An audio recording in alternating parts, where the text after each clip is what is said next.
सरकारी जग्गा थिएछ भने पहिला सरकारले किन संरक्षण गर्न सकेन? अनि पहिलाकाले राम्रो गर्दा भए, पहिलाकाले संरक्षण गर्दा भए तिमीहरू जस्ता गिटी बालुवा कुट्नेहरू सांसद हुन्थ्यो होला त? तिमीहरूको दिन आउँथ्यो होला? तिमीहरू जस्तालाई जनताले भोट हाल्थ्यो होला त?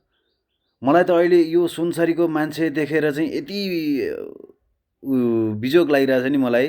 के सोचिरह होला नि कि तिनीहरूले? कस्तालाई भोट हालेर पठायो हामीले थुक्क भनेर थुकिरह होला आफ्नो मुखमा। कमसेकम आफूलाई भोट हालेर जिताएर पठाउनेहरूको त अलिकति सम्मान गर न यार। के बिजोग गरेको यो?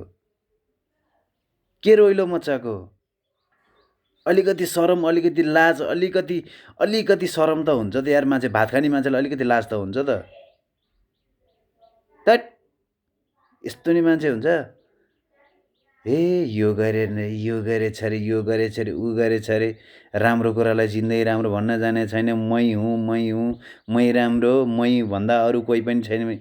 कस्तो खालको बुद्धि हो भनेको होइन। यो मान्छेले ब्याचलर स्याचलर के पढ्या भनेको छ? यो मान्छे के पढ्या भने कि यो मान्छेले?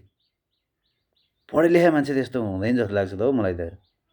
साँच्चै पढ्या हो र कि नक्कली के जाति बनेर चन्दा उठाउने गरेको थियो, त्यस्तै काचाकुचु गरेर पास गरे हो? अचम्म यार।